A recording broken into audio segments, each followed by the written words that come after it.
Coach, with all the guys wearing the sweatsuits, that kind of took the internet by storm. Could you elaborate more on the process of how that came to be? Any coaches have any input with that? Was that a leadership council decision, or was that the whole team vote? It was something that we talked a little bit about as a staff, just given some of the other changes just internally in our program, kind of in that same realm. And I brought it to a couple of our leaders on the leadership council, and I brought it to them all individually because I just wanted to know kind of what their individual opinion was on it first. And the first five or six that I talked to were unanimous that, given some of the other changes that we've made, that this fit and this is what this team needed to be. And so we did it, and guys were excited about it. And yeah, it's it is what it is. It's done, and that's what they want to be. And it's cool that it's cool that they want to approach it that way. What advantage does that give a team?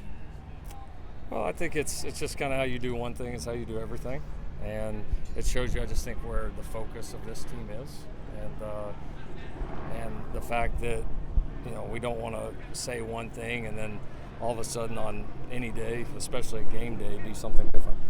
Coach, there's been a lot of talk about brotherhood over camp, and you yourself said that the season either sort of brings people together with that bond or tears them apart. What have you seen even after just the 1 week about how winning impacts your team and their connection to each other? Well, they're excited. I mean, they're obviously excited to win.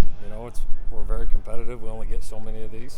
I think they're really excited that all these guys got a chance to play and contribute again, especially the guys that maybe aren't always, don't always have that opportunity to get in games, or some of the new or young guys that got their first time. So, yeah, I mean, winning always energizes you. I mean, it does. It's, they're all human at the end of the day. And so, I mean, I think you could see even the energy at the end of the game, where if another team's way up, you may see a bunch of their guys like non-engaged, and you could see even the last snap of the game, our sideline's going absolutely crazy.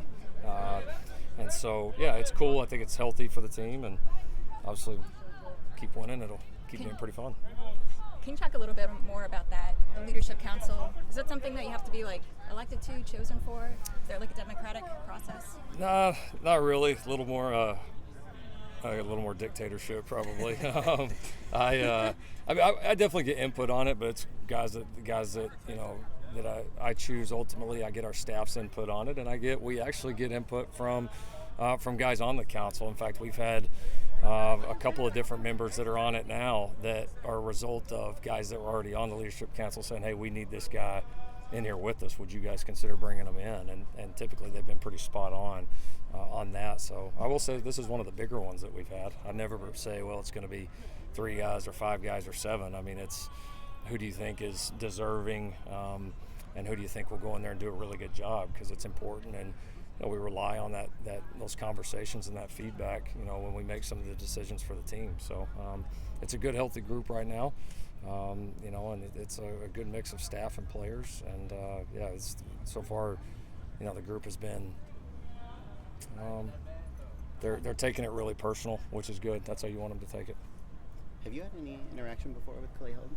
Yeah, I had crossed paths with him before I came here, when I was at OU, just recruiting out here a couple of times, and had sat down and just talked. And then, honestly, I spent the most time with him. We play at a coach's charity tournament at Pebble Beach at every May, and Clay's been going out there for a long time.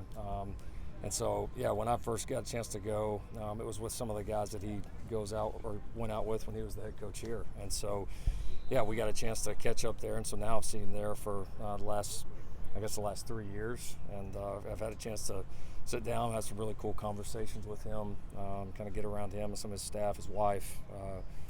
Phenomenal people. I mean, that upholds the reputation that I've always heard about him. So those have been conversations I've appreciated, talking ball, talking, a lot of common people that we know or have worked with, talking USC, and he's been great. I mean, he's, incredibly complimentary of this place, and I mean, you guys are all around him. I mean, you see the kind of human being he is. It's pretty special. So now I've cherished that time. It's one of the reasons I most look forward to going to that tournament every year. Help in any way to talk to a guy who can relate to what it is to be the USC coach.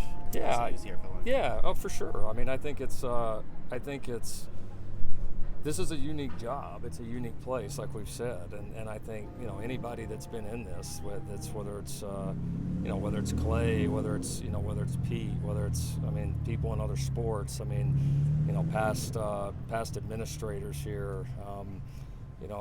I've had a chance to visit with like Pat Hayden a lot. Like there's so many people that care about this place and love this place and have such unique experiences. I think I'd be crazy to not tap into that. And so they've all been great, all proud of their time here, and all super helpful anytime there's something that I want to run by. Like you gave Carson Tuberati one of the game balls. Can you take us through like his path and what that meant? Yeah, how long you got? Unique. I don't know that I've ever seen one like it. He's the transfer, side of the ball change, position change, injuries. Coaching changes, multiple season-ending injuries that are scary way beyond the football field. To the point where he was told he's never going to play again. It was done. So for him to have that moment, catch that ball, score, kind of be back in it's kind of a miracle, to be completely honest. It's 1 in a million. So that team was excited about it. It was just cool that he was back to have that moment. It was cool for, I think, his teammates to be able to share it with him. Who were some guys in the second half that popped on film when you watched the film back?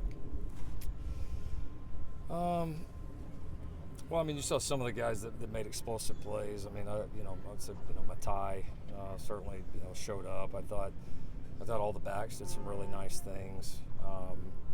We thought a couple of the young linemen we were pretty impressed with. Treater did a nice job. Kalen did a nice job. Nella came in and did some really good things. A lot of guys did, honestly. A lot of guys. We flew around. Some of the young D linemen, Gus, Ramos, and all those guys. So, it was good to see that the level still stayed high, and there's a lot to coach off of. But there was also plenty to get you excited about some of the guys that maybe their time's just a little bit further down the road. What stood out on film about the run game? I think the explosive runs stood out. We had some great second efforts down the field by receivers on some of those plays, which was really cool. I thought the line played well. I thought we could have been a little cleaner in the run game. I thought we missed a few opportunities to be a little bit cleaner. Had a couple of assignment busts, so that's been it was good, but that's been a big focus for us to be a little bit better here this week at it. Thank you, Coach Riley. Thank you.